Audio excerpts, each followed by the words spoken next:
My broskies, welcome. It is finally time for yet another 3D Realms video game. Now before we get into this, I know that a lot of you remember the whole 3DR debacle with me from back in the day. It was like 2, maybe even 3 years ago now, but that 3D Realms is basically gone. This is a completely different company under the Saber Interactive hood.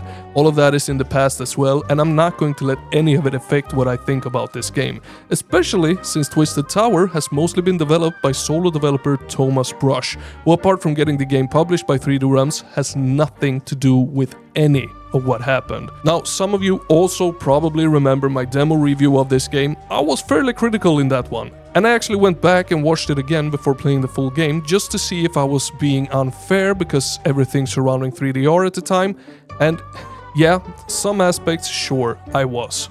In some others, no, absolutely not. I think a lot of those criticisms were actually fair, and I'm very glad to say that some things they have improved, some have not. But overall, Twisted Tower is still a pretty damn cool little Bioshock-like indie first-person shooter. It just has a lot of unused potential, so let's dive into it.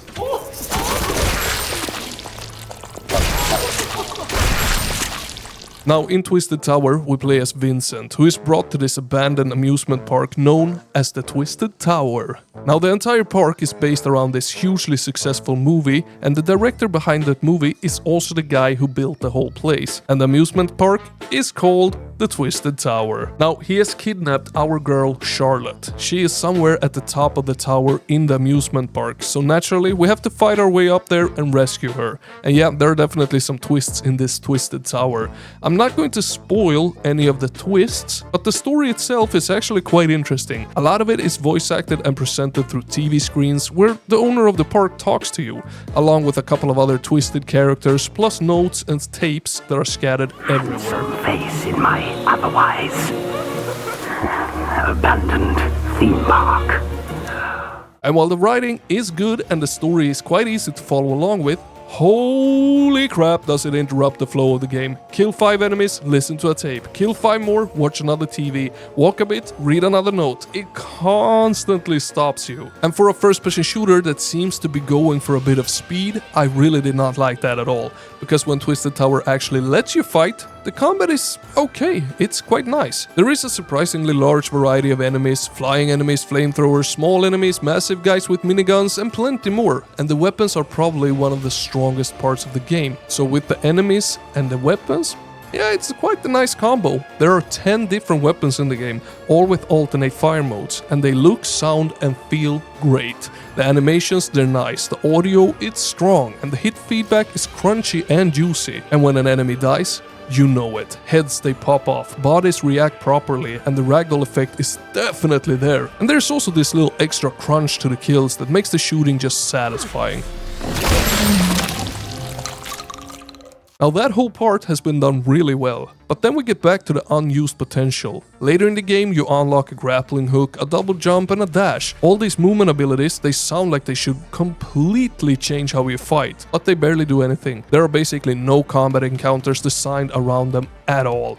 Not a single grappling point in any of the fighting arenas, no meaningful reason to get to the high ground, no situations where you start chaining the movements together with the combat. You unlock all this cool stuff and then continue playing almost exactly the same way. And the alternate fire modes, they suffer from the same problem. They are cool in theory, but a lot of them require charging up. So you slow down, charge your shot, try to aim properly, and meanwhile enemies are blasting you in the face. Sure, you can move while charging, but then it becomes harder to land the actual charge shot. And when the regular fire already works perfectly fine, I just stopped bothering with most of the alternate fires, which just feels strange because you actually spend tickets unlocking these things. Those same tickets are also used to upgrade your weapons with things like faster reloads and more damage, and you get them by smashing an insane amount of balloons and presents with your goddamn hammer. My broskies, there are so many fucking balloons, so many presents. Eventually I just started ignoring them completely because it brought me back to the Graven times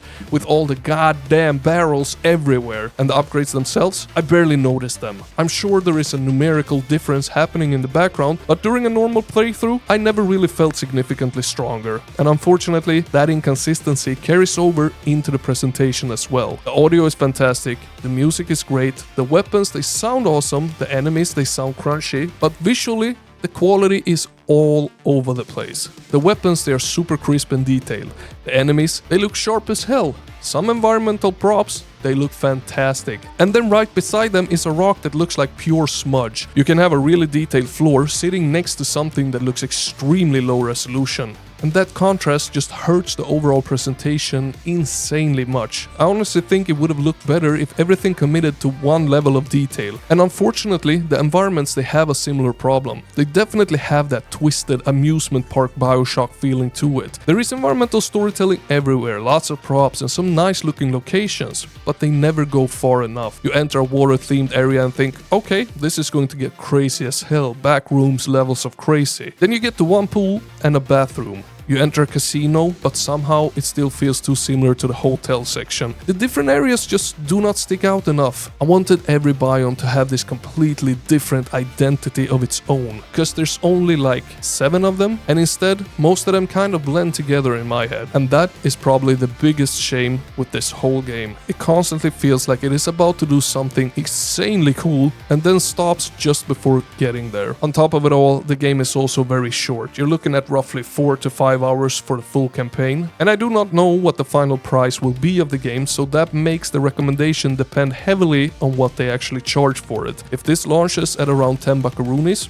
yeah, I would absolutely recommend it. You get an interesting story, satisfying combat, and some fun weapons to play around with, and a pretty unique little world. If we're talking 15 to 20 bucks, I would personally wait for a sale, because you can definitely feel that this is the developer's first-person shooter. A lot of the ingredients of a great FPS, they are here, they're just either underused or designed in a way that makes them feel almost irrelevant. And that is, well, really my final verdict. Twisted Tower is not a bad game, not at all. It is actually pretty damn fun at times, but it feels undercooked. There is a much better game hiding inside this one, and I really wish some of the criticism from the demo had been taken further into the full release. But broskis, regardless, if you want more brutal first-person shooter action just like this, remember to hit that like button and subscribe. And Papa Slim, he will see you in the next one. Over and out.